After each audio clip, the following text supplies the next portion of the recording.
ሰላም ጤና ይስጥልኝ ውድና ክቡራን ተመልካቾቻችን ከኢትዮጵያ ዜና አገልግሎት የዕለቱን ዜናዎች ይዘን ቀርበናል። በቅድሚያም ዋናዎቹ ኢትዮጵያ በማክሮ ኢኮኖሚ ማሻሻያ ሪፎርም ለውጭ ኢንቨስትመንቶች ምቹ ዕድል መፍጠሯን የገንዘብ ሚኒስትሩ አህመድ ሺዴ ገለጹ።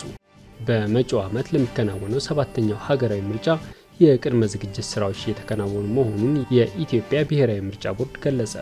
የኢትዮጵያ አየር መንገድ አፍሪካን ከመካከለኛው ምስራቅና የባህረ ሰላጤ ሀገራት ጋር የማስተሳሰር አገልግሎቱን እያሰፋ መጥቷል። የተፎካካሪ የፖለቲካ ፓርቲዎች በልማት ስራዎች የሚያደርጉት ተሳትፎ ማጠናከር እንዳለባቸው ተጠቆመ። በወንዝ ዳርቻ ልማት እየተከናወነ ያለው የኮንሶ የእርከን ስራ የአካባቢያችንን ባህል ለማስተዋወቅ የሚያስችል ነው ሲሉ የኮንሶ ተወላጆች ገለጹ። የሚሉት የዕለቱ ዋና ዋና ዜናዎች ናቸው። ዜናዎቹን በዝርዝር እንመለከታለን። ከዜናዎቹ ጋር አህመድ መሐመድ አብሬያችሁ ቆያለሁ። ኢትዮጵያ በማክሮ ኢኮኖሚ ማሻሻያ ሪፎርም ለውጭ ኢንቨስትመንቶች ምቹ ዕድል መፍጠሯን የገንዘብ ሚኒስትሩ አህመድ ሺዴ ገለጹ።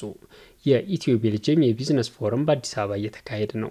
የገንዘብ ሚኒስትሩ አህመድ ሺዴ በዚህ ወቅት እንዳሉት ኢትዮጵያ በርካታ የኢኮኖሚ ማሻሻያዎችን በማድረግ በዓለም አቀፍ ደረጃ ተጨማሪ ኢንቨስትመንትን ለመሳብ እየሰራች ነው። መንግስት አጠቃላይ የማክሮ ኢኮኖሚ ማሻሻያ በማድረግ የግሉ ሴክተር ተሳትፎ እንዲጎለበት እየሰራ መሆኑን ጠቅሰው የውጭ ባለሀብቶችን ተሳትፎ ይበልጥ ለማሳደግም ትኩረት መስጠቱን ተናግረዋል። የኢንዱስትሪ ሚኒስትር ዴኤታ መሐመድ ሐሰን በበኩላቸው የውጭ ኢንቨስትመንትን የሚያበረታቱ በርካታ ኢንቨስትመንት ማሻሻያዎች መደረጋቸውን ገልጸዋል። ኢትዮጵያና ቤልጅየም ለዘላቂ የኢኮኖሚ እድገት የጋራ ራዕይ እንዳላቸውና መድረኩ እነዚህን ራዕዮች ወደ መሬት ለማውረድ ጉልህ አስተዋጽኦ እንዳለው ተናግረዋል። የኢትዮጵያ ኢንቨስትመንት ኮሚሽን ኮሚሽነር ዶክተር ዘለቀ ተመስገን የቤልጅየም ኩባንያዎች መምጣት በኢትዮጵያ ኢንቨስት ለማድረግ ያላቸውን ፍላጎት የሚያሳይ ነው ብለዋል። የሀገራቱ የሁለትዮሽ የንግድ ግንኙነት በአማካይ በየዓመቱ የ12 በመቶ እድገት ማሳየቱን ጠቁመዋል። የቤልጅየም ኩባንያዎች እንደ ማኑፋክቸሪንግ፣ አግሮ ፕሮሰሲንግ እና መሰረተ ልማት ባሉ ዘርፎች ላይ በንቃት መሰማራታቸውንም ተናግረዋል። ኢትዮጵያና ቤልጅየም ከ100 ዓመት በላይ ያስቆጠረ ግንኙነት እንዳላቸው የገለጹት ደግሞ በኢትዮጵያ የቤልጅየም አምባሳደር ዶክተር አኔሊስ ቨርስትሼል ናቸው። ኢትዮጵያ ለቤልጅየምና ለአፍሪካ ቁልፍ ገበያ ሆና መቆየቷን ጠቅሰው ተከታታይነት ባለው ውይይትና ትብብር ንግድን የማዳበር ተግባር እየተጠናከረ መምጣቱን ጠቁመዋል።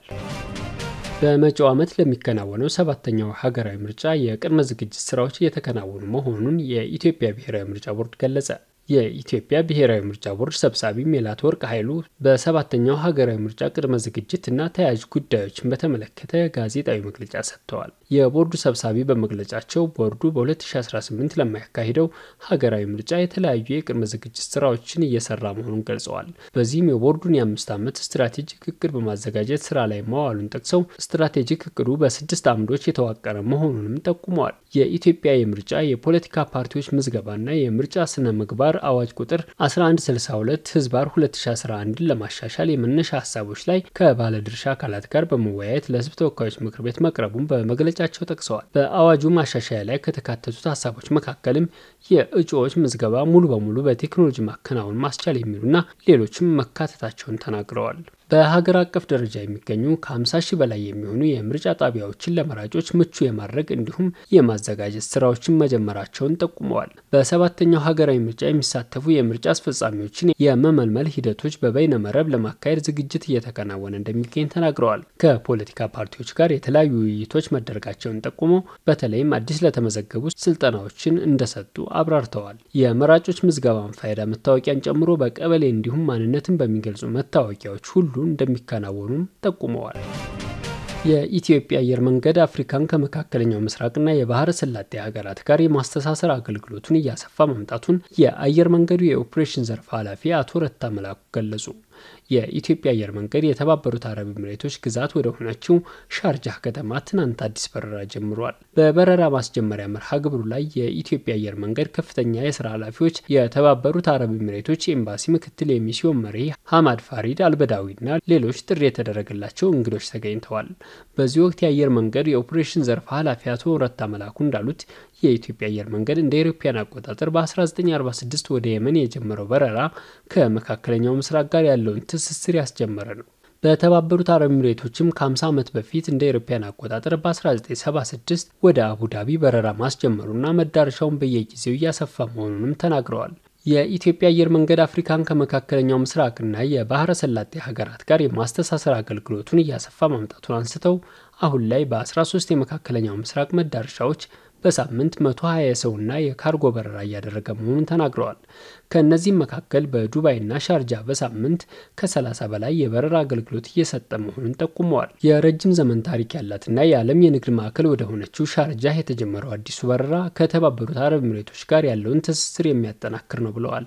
አዲስ የተጀመረው በረራ የመካከለኛው ምስራቅና የአፍሪካ የንግድ የቱሪዝምና የባህል ልውውጥ ትስስርን የሚያጠናክር መሆኑን ጠቁመዋል። የተባበሩት አረብ ኤሚሬቶች ኤምባሲ ምክትል የሚስዮን መሪ ሐማድ ፋሪድ አልበዳዊ በበኩላቸው አዲሱ የበረራ አገልግሎት የሁለቱን ሀገራት የባህልና ሕዝብ ለሕዝብ ትስስር የሚያጠናክር መሆኑን ተናግረዋል። የተባበሩት አረብ ኤሚሬቶች የኢትዮጵያ ዋነኛ የንግድ ኢንቨስትመንት አጋር መሆኗን አንስተው አዲስ የተጀመረው የበረራ መዳረሻ የሁለቱን ሀገራት ኢኮኖሚያዊ ትብብር የሚያጠናክር ነው ብለዋል። ለንግድ አዲስ በር የሚከፍትና በሁለቱ ሀገራት ሕዝቦች መካከል ያለውን ትስስር ይበልጥ የሚያስተሳስር መሆኑንም ጠቁመዋል። የተፎካካሪ የፖለቲካ ፓርቲዎች በልማት ስራዎች የሚያደርጉትን ተሳትፎ ማጠናከር እንዳለባቸው የአዲስ አበባ ከተማ አስተዳደር ከንቲባ አዳነች አቤቤ ገለጹ። የአዲስ አበባ ከተማ አስተዳደር የተረጋጋ የፖለቲካ ስርዓቶችንና ባህል ግንባታ የፖለቲካ ፓርቲዎች ሚና በሚል መሪ ሀሳብ ከተማ አቀፍ የተፎካካሪ የፖለቲካ ፓርቲዎች ውይይት መድረክ አካሂደዋል። በዚህ ወቅት ከንቲባ አዳነች አቤቤ እንዳሉት መንግስት የፖለቲካ ምህዳሩን ለማስፋት በርካታ ተግባራትን አከናውኗል። በዚህም አስተዳደሩ የተፎካካሪ የፖለቲካ ፓርቲዎች አመራሮች በአስተዳደሩ ካቢኔ ውስጥ በማካተት እየሰራ መሆኑን ጠቅሰው ይህም እንደ ሀገር በጋራ ጉዳዮች ላይ ሁሉም የበኩል እንዲወጣ የሚያስችል መሆኑን ነው የተናገሩት። ከተማ አስተዳደሩ በቀጣይ በጋራ መስራት በሚቻልባቸው ጉዳዮች ላይ አብሮ ለመስራት ዝግጁ መሆኑን አረጋግጠዋል። የተፎካካሪ የፖለቲካ ፓርቲዎች በመዲናዋ እየተከናወኑ ባሉ የልማት ስራዎች የሚያደርጉትን ተሳትፎ ማጠናከር እንዳለባቸው ከንቲባዋ ጥሪ አቅርበዋል። የአዲስ አበባ የፖለቲካ ፓርቲዎች የጋራ ምክር ቤት ሰብሳቢ አዲስ መሐመድ በበኩላቸው አስተዳደሩ ዜጎችን ተጠቃሚ ለማድረግ እያከናወናቸው ያሉ ስራዎች አበረታች መሆናቸውን ተናግረዋል። የተፎካካሪ ፓርቲዎች በመዲናዋ እየተከናወኑ ባሉ የልማት ስራዎች ላይ ተሳትፏቸውን እንደሚያጠናክሩ ገልጸዋል። በወንዝ ዳርቻ ልማት እየተከናወነ ያለው የኮንሶ የእርከን ስራ ባህል አዲስ አበባ እንድናስውብና ለተለያየ ህብረተሰብ የአካባቢያችንን ባህል ለማስተዋወቅ የሚያስችል ነው ሲሉ በአዲስ አበባ ወንዝ ዳርቻ ልማት ላይ የተሰማሩ የኮንሶ ተወላጆች ገለጹ።